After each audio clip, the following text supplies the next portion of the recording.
Survey data. In this video, we are going to talk about the Survey Data module. First, let's switch to the Survey Data tab. Let's take a look at the composition of this page. The page consists of 4 parts. 1. Shots table. 2. Survey data table. 3. Shot setting. 4. Delete joint and adjustment. First, let's focus on the survey data table.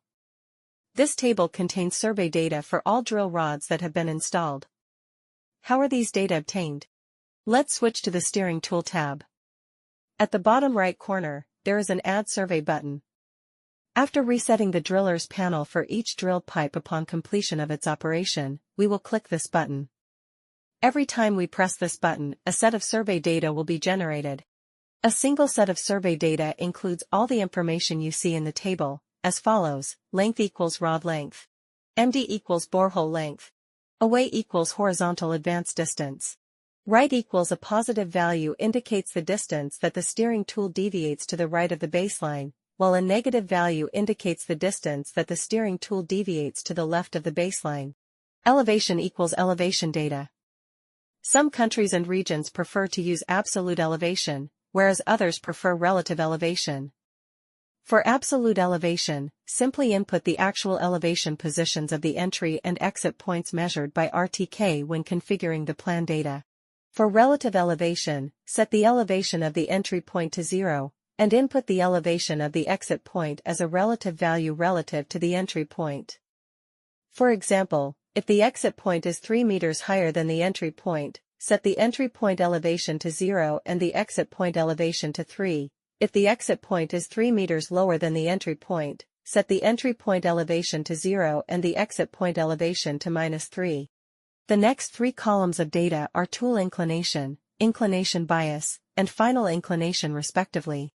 Tool inclination equals inclination angle of the steering tool.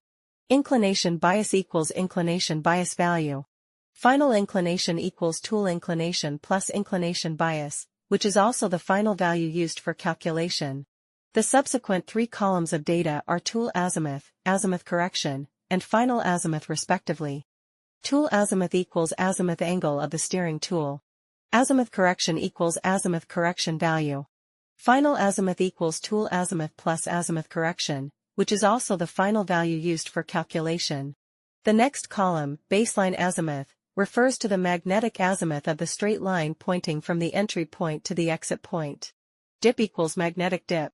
B total equals total magnetic field strength, the combined strength of a magnetic field in all directions. These 2 values, dip and B total, should remain relatively stable in an undisturbed area.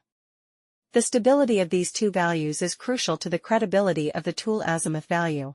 In actual engineering practice, the steering tool may encounter magnetic interference, in which case dip and B total will show abnormal changes, such as a sudden increase or decrease. If these 2 values remain relatively stable, we will consider the tool azimuth value to be credible.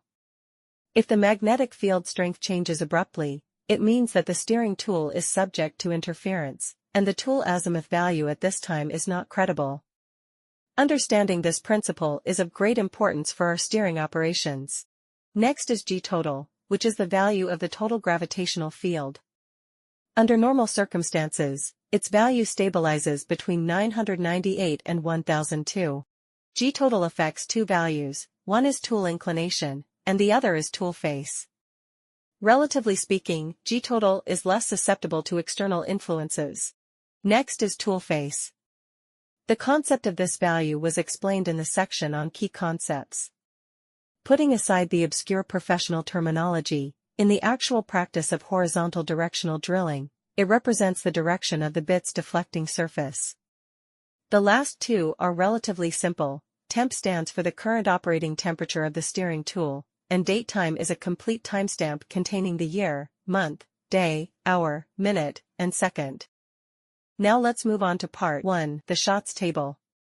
As you can see, the leftmost column is joint number, and the second column from the left is shot number.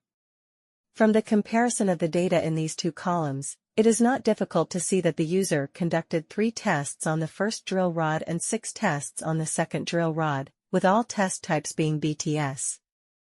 The three most important data points in the measurement results are measure away, measure right, and measure elevation, all displayed in red font. Since this involves BTS precision measurement, we will not expand on this part for now.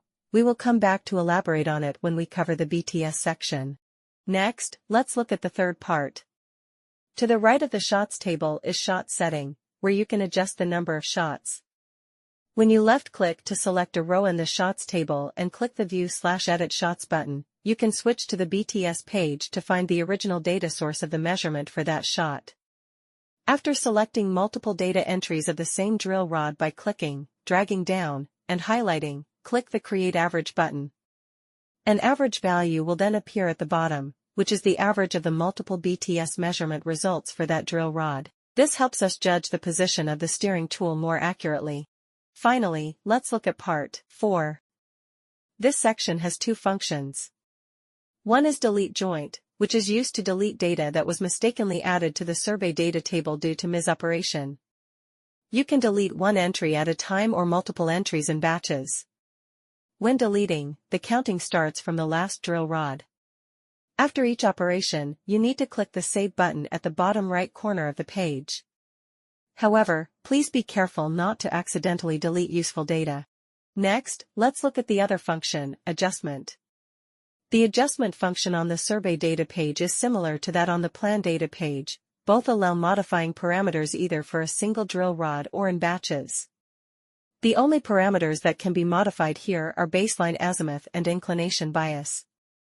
The determination and adjustment of these two values have been covered in the section on key basic concepts.